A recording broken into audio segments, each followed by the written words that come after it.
आप religious leader या आप पॉलिटिकल जो यहाँ पे रिप्रेजेंटेटिव्स हैं, आप डीडीसी हैं सुरनकोटे के, तो ऐसे में जो ड्रग्स यहाँ पर सुरनकोट के अंदर इस वक्त बड़े पैमाने पर उसकी स्मगलिंग हो रही है, वो चल रहा है और बहुत सारे हम देख रहे हैं ख्वातीन इसमें इन्वॉल्व हैं। तो आज तक आप लोगों ने इस बारे में बात नहीं की। अब वाइन शॉप का एक मुद्दा जो है उसको लेकर आप आगे निकल रहे हैं। अगर हम दर शहीद की बात करते हैं, वहाँ पे एक हब बना हुआ है जहाँ पर बच्चे जाते हैं, 9th-10th के स्टूडेंट, बॉयज़ हाई सेकेंडरी के बच्चे जाकर वहाँ पर या तो ड्रग्स ले रहे होते या इंजेक्शन लगा रहे होते, उस पर भी अभी तक कोई कार्रवाई नहीं हो रही। ड्रग माफिया है जो ड्रग बेच रहे हैं, उन पे कार्रवाई करने में एडमिनिस्ट्रेशन सरकार फेल हो रही है, उनको कार्रवाई करना। रिहेबिलिटेशन जम्मू का कैटर नहीं कर सकता। इस वक्त हमारे बच्चों की तादाद बहुत बढ़ गई है जो इन्वॉल्व, बिल्कुल, इसलिए हर डिस्ट्रिक्ट में रिहेबिलिटेशन सेंटर हॉस्पिटल में होना चाहिए। जिला पुंछ के अंदर बहुत सारे मसाइल हैं जिन पर गौर करने की हालिया वक्त में ज़रूरत है, लेकिन वहीं पर बंकर्स को लेकर जो एक आरटीआई का इंकशाफ हुआ है उसमें ये कहा गया है कि 40% ऐसा फंड है जो अभी तक इस्तेमाल ही नहीं किया गया, जो लोगों के लिए बंकर्स बनने थे।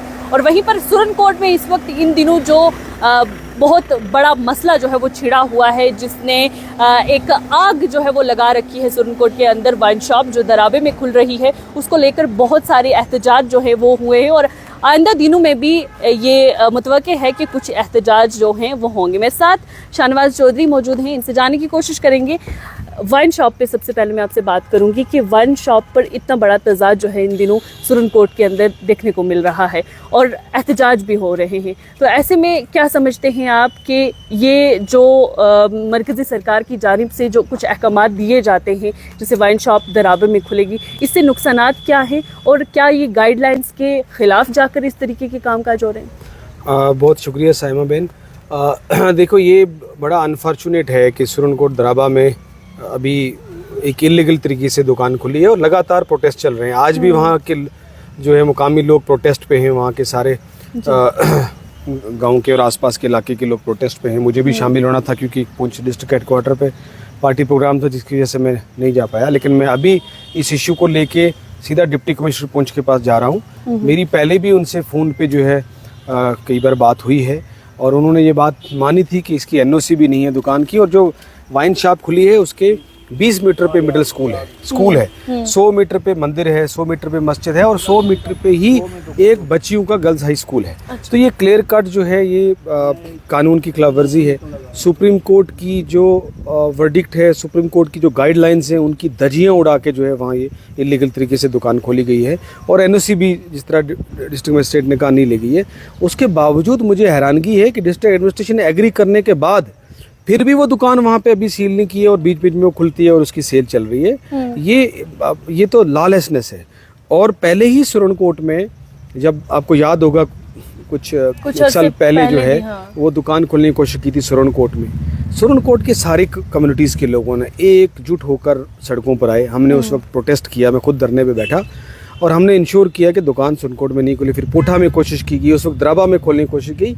यूटी एडमिनिस्ट्रेशन को हमने समझाने की कोशिश की कि सुरनकोट के लोग शराब की दुकान नहीं चाहते हैं। अगर आप कुछ देना चाहते हो सुरनकोट के लोगों को, आप यहाँ पे बच्चों के लिए अच्छे स्कूल दो, स्कूलों का बुरा हाल है, आप कॉलेजेस दो, आप जो है स्पोर्ट्स के अच्छा इंफ्रास्ट्रक्चर दो। आप बच्चों के हाथ में शराब और ड्रग्स देना चाहते हैं, ये हम कतई तस्लीम नहीं करना चाहते। ये बड़ा बदकिस्मती है कि सरकार की ऐसी गलत पॉलिसीज़ जो हैं जम्मू कश्मीर के लिए हैं कि जगह जगह शराब खोल दिया जाए, तो हमने नहीं खोलने दिया। अब ये जो इलीगल दुकान खोली गई है इसके खिलाफ मैं अभी डिप्टी कमिश्नर पुंछ के पास जा रहा हूँ और मैं उनको वार्न भी करूँगा डिस्ट्रिक्ट एडमिनिस्ट्रेशन को, अगर ये एक्साइज डिपार्टमेंट को, अगर ये दुकान सील नहीं की है तो मैं खुद भी जो है वो प्रोटेस्ट पे बैठूंगा और हम इस धरना प्रदर्शन जो है वो कंटिन्यू करेंगे। पिछले जुम्मे इमाम और खतीब सुरनकोट जामा मस्जिद के उन्होंने तमाम सिविल सोसाइटी के मेम्बरान जो थे, पॉलिटिशियन से, इन सब से राय लेकर एक जो है वो इंतबा जो है वो सरकार को दिया था कि यहाँ पर वाइन शॉप नहीं जो है वो खुलनी चाहिए। वहीं पर मैं ये जानना चाहती हूँ कि तमाम रिलीजियस लीडर या आप पॉलिटिकल जो यहाँ पे रिप्रेजेंटेटिव्स हैं, आप डीडीसी हैं सुरनकोटे के, तो ऐसे में जो ड्रग्स यहाँ पर सुरनकोट के अंदर इस वक्त बड़े पैमाने पर उसकी स्मगलिंग हो रही है, वो चल रहा है और बहुत सारे हम देख रहे हैं ख्वातीन इसमें इन्वॉल्व हैं, तो आज तक आप लोगों ने इस बारे में बात नहीं की। अब वाइन शॉप का एक मुद्दा जो है उसको लेकर आप आगे निकल रहे हैं। नहीं, देखिए, आपने ये जो ड्रग्स की बात की, ये बहुत बड़ी चुनौती है हमारे लिए। सबसे बड़ा इस वक्त अगर खित्ता पीर पंजाल के लिए, बल्कि पूरे जम्मू कश्मीर के लिए इस वक्त जो आने वाले वक्त में समस्या बन रही है हमारे लिए, वो ड्रग्स है। और ऐसा नहीं कि हमने आज ड्रग्स की बात की है, मैं लगातार ड्रग्स वाले इशू पे जो है मैं कई बार डिस्ट्रिक्ट एडमिनिस्ट्रेशन से भी यूटी एडमिनिस्ट्रेशन से भी मिला हूँ लगातार, और जगह जगह मैं हर जगह जिक्र करता हूँ। हमने स्पोर्ट्स के इवेंट करवाए, सुरनकोट जो स्पोर्ट्स स्टेडियम मैंने बनवाया उसमें मैंने कहा यही कि सुरनकोट स्पोर्ट्स स्टेडियम इसीलिए बनवा रहा हूँ ताकि ड्रग्स के खिलाफ हम एक शुरुआत कर सकें। स्टेडियम के साथ आपने एक पार्क भी बनवाई, उसी पार्क में मैंने खुद अपनी आंखों से बच्चों को वो इंजेक्शन लेते हुए देखा है। और वहीं अगर हम दर शहीद की बात करते हैं, वहाँ पे एक हब बना हुआ है जहाँ पर बच्चे जाते हैं, 9th-10th के स्टूडेंट, बॉयज़ हाई सेकेंडरी के बच्चे जाकर वहाँ पर या तो ड्रग्स ले रहे होते या इंजेक्शन लगा रहे होते। उस पर भी अभी तक कोई कार्रवाई नहीं हो रही है। क्या इन जगहों को बंद कर देना चाहिए या इस तरीके की सिक्योरिटी वहाँ पर तैनात करनी चाहिए कि इन बच्चों को रोका जा सके? देखिए, ये कलेक्टिव रिस्पॉन्सिबिलिटी है सोसाइटी की। आज आपको लोग सुन रहे हैं, ये नॉर्मल आप हर रोज़ इंटरव्यू करते हैं, हर रोज़ स्टोरीज चलाते हैं, रोज़ इश्यूज़ पे बात करते हैं, लेकिन ये इशू बड़ा गंभीरता से लेने वाला है।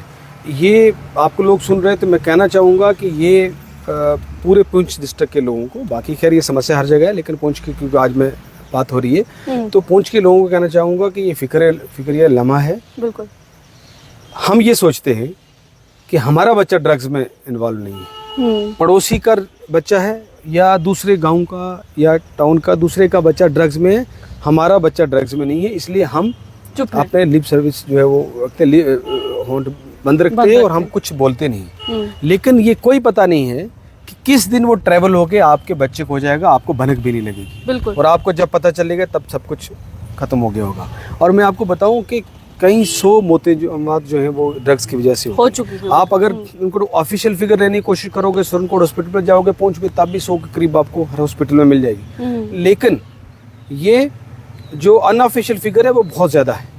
इसलिए मैं हर जगह बोलता हूँ, अभी हम स्पोर्ट्स एक्टिविटीज़ कराते हैं जगह जगह, अभी भी कल हम अपना भी एक टूर्नामेंट सेडी में भी करवा रहे हैं, कल शायद या परसों का फाइनल होगा, वो भी मैंने करवाया है। जगह जगह हम स्पोर्ट्स एक्टिविटी इसीलिए करा रहे हैं। हर जगह मैं कहता हूँ, पिछले दिनों सुरनकोट हायर सेकेंडरी स्कूल में एक जोनल लेवल का बड़ा टूर्नामेंट गवर्नमेंट तरफ से कराया गया। उसमें हायर सेकेंडरी से लेके वहाँ कम से कम 1000 बच्चा था। मैंने उन बच्चों को भी यही कहा कि जो स्पोर्ट्स पर्सन है आपकी रिस्पॉन्सिबिलिटी है, आप आसपास वाले जो बच्चे हैं उनका ख्याल रखो, ड्रग्स में इन्वॉल्व नहीं होने दो। मगर ये सवाल सीधा सीधा समाज पे है।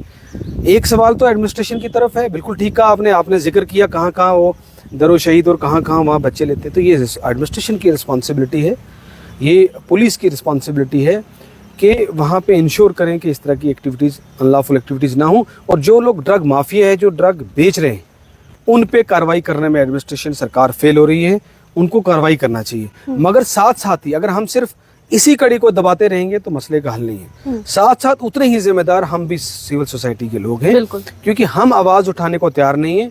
हम अपने घर में अपने आसपास देखने को तैयार नहीं है कि हमारे बच्चे किस तरफ जा रहे हैं, ड्रग्स की तरफ जा रहे हैं, और ये जनरेशन पूरी तबाह होने का खतरा है। इसलिए मेरी ये गुजारिश है, जहाँ एक तरफ एडमिनिस्ट्रेशन को स्ट्रिक्टली मैं वार्न करता हूँ कि आप जो है इस पर नज़र रखो, और जो लोग ड्रग सप्लायर्स हैं उनको आप बंद करो। आए दिन एडमिनिस्ट्रेशन में जब हम पुलिस से ये बात कहते हैं तो उनका एक सवाल होता है कि जो ड्रग्स लेने वाला आदमी है वो इन्वॉल्व होता है, वो जिसको जब हम थाने में बंद करते हैं तो एक दिन के बाद हमें ये डर होता है कि ये तो ड्रग लिया हुआ है, इसकी मौत हो जाएगी और सारी सोसाइटी। तो उसके लिए रिहैबिलिटेशन सेंटर्स होते हैं जहां इस तरह के बच्चों को भेजा जा सकता है। मैं उसका जिक्र करने जा रहा हूँ। तो इसलिए उनका बहाना है कि हम दूसरे दिन हमें मजबूरन छोड़ना पड़ता है। पहली बात तो ये है कि जो आप उनको क्यों पकड़ते हो, जो 50 ग्राम वाला जो खुद ले रहा है ड्रग्स वाला, वो ठीक है आप उनको पकड़, लेकिन जो ड्रग सप्लायर है मेन ड्रग, ये कैसे हो सकता है कि पुलिस को खबर ना हो, कि पुलिस को पता ना चले, फिर पुलिस किस बात की कि ये ड्रग्स कहाँ से आ रहे हैं। तो जो बड़े ड्रग सप्लायर्स हैं उनको बंद करो, उन पे रोक लगाओ। दूसरी बात आपने रिहेबिलिटेशन सेंटर वाली कही, उसमें भी कमी समाज की है पुलिस से ज़्यादा। मैं जो जिसकी रिस्पॉन्सिबिलिटी वो फिक्स करनी चाहिए। हम लोग अपने बच्चों को डरते हैं रिहेबिलिटेशन सेंटर में भेजने से। हम सोचते हैं कि पुलिस का रिहेबिलिटेशन सेंटर है, हम अगर जाएंगे पुलिस के अंदर कर देगी। बिल्कुल डरने की ज़रूरत नहीं है। ये अवेयरनेस आप भी, आपके थ्रू भी लोगों को जानी चाहिए कि रिहेबिलिटेशन सेंटर जम्मू में पुलिस का है, श्रीनगर में भी है। आप वहाँ भेजिए, कोई अरेस्ट नहीं करेगा। वहाँ रिहेबिलिटेशन सेंटर में आप रखेंगे और आपका बच्चा ठीक होके आएगा। और पुलिस को भी ये कहता हूँ कि आप जब किसी को पकड़ते हो, आपको लगता है कि ये regular professional drug mafia supplier नहीं है, बल्कि सिर्फ ड्रग्स लेने वाला है, किसी वजह से इन्वॉल्व हो गया तो उसको आप जो है रिहैब सेंटर में डालें। मगर यहाँ पे भी एक परेशानी है कि जम्मू का रिहैब सेंटर में भी इतनी कैपेसिटी नहीं है, लेकिन जितनी तादाद डिस्ट्रिक्ट लेवल पे भी रिहैबिलिटेशन नहीं है। सेंटर्स होने चाहिए। हाँ, मैं यही कहने वाला था आपको कि सरकार से ये कहना चाहूँगा कि एक रिहैबिलिटेशन जम्मू का कैटर नहीं कर सकता। इस वक्त हमारे बच्चों की तादाद बहुत बढ़ गई है जो इन्वॉल्व, बिल्कुल। इसलिए हर डिस्ट्रिक्ट में रिहैबिलिटेशन सेंटर हॉस्पिटल में होना चाहिए जहाँ बच्चे जाके ठीक होके आ सके, क्योंकि ये बीमारी में जो लग गया है फिर उसकी जब तक मौत होती तब तक वो बीमारी उसकी वो लत जो है उससे नहीं जाती है। एक ही तरीका है कि उसका इलाज किया जाए, उसको रिहैब सेंटर में। नॉर्मल इलाज डॉक्टर्स तो कर नहीं सकते, इसको तो रिहैब सेंटर में बाकायदा 3 महीने 4 महीने 6 महीने के लिए रखा जाता है। तो इसलिए सरकार को ये गंभीरता से इस इशू को लेते हुए हर डिस्ट्रिक्ट में जो है रिहैब सेंटर खोलना चाहिए। अच्छा, एक आखिरी सवाल, चूंकि आपके पास भी इतना वक्त नहीं है, वक्त की किल्लत है। आज एक आरटीआई का जवाब आया है जिसमें ये कहा गया है कि जम्मू कश्मीर में 40% ऐसा फंड जो है वो अनस्पेंड है जो कि बंकर्स के लिए आया था, चाहे उसमें इंडिविजुअल बंकर्स हों या कम्युनिटी बंकर्स हों, वो नहीं इस्तेमाल किया गया। यानी कि फंड हमारे पास आ रहा है और फंड सही तरीके से इस्तेमाल नहीं किया जा रहा। आपने स्ट्रेट लाइन को फॉलो किया होगा तो हमने एस्केलेशन के बाद उन तमाम बंकर्स के हालात जो है वो लोगों को दिखाई थी, जो इनकम्प्लीट है या कुछ ऐसे हैं जो सिर्फ फाइलों तक महदूद हैं, ग्राउंड पर उनका कहीं नामो निशान नहीं है। तो क्या कहेंगे आप इस हवाले से, क्योंकि बंकर्स को इस वक्त बनाने की बेहद ज़रूरत है, कभी भी हालात ख़राब हो सकते, कशीदगी कभी भी बढ़ सकती है। बिल्कुल हकीकत है, आपने बंकर्स की जो ग्राउंड रियलिटी थी वो आपने दिखाई लोगों को। लेकिन डिस्ट्रिक्ट डेवलपमेंट काउंसिल की पिछली मीटिंग पुंछ में हुई थी, उसमें हमने बड़ा ज़ोर से ये इशू उठाया कि ये बहुत बड़ा स्कैम है, या तो बंकर बने नहीं हैं, अगर बने हैं उसमें इतनी घटिया क्वालिटी का मटेरियल यूज़ हुआ है कि अगर अल्लाह ना करे अगर वार के दौरान कहीं कोई शेल हिट कर जाए तो शायद घर फिर बच जाए, लेकिन वो बंकर नहीं बच सकता है, क्योंकि वो बिल्कुल भी क्वालिटी का काम नहीं हुआ है। बहुत बड़ा स्कैम है, इसमें करप्शन हुआ है। करप्शन में कौन कौन लोग इन्वॉल्व हैं इसके खिलाफ इंक्वायरी होनी चाहिए।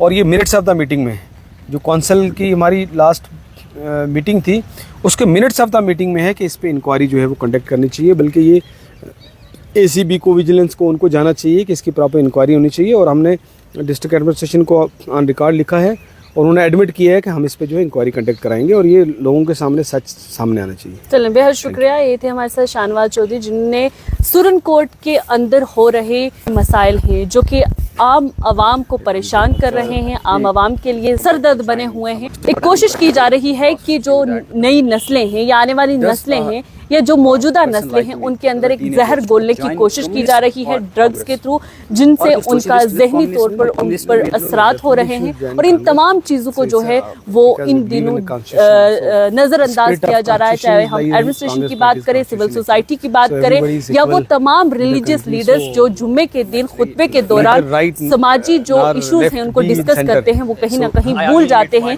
कि हमारी नौजवान नस्ल ड्रग्स में किस तरीके से मुलव्विस है और किस तरीके से अपना नुकसान कर रही है।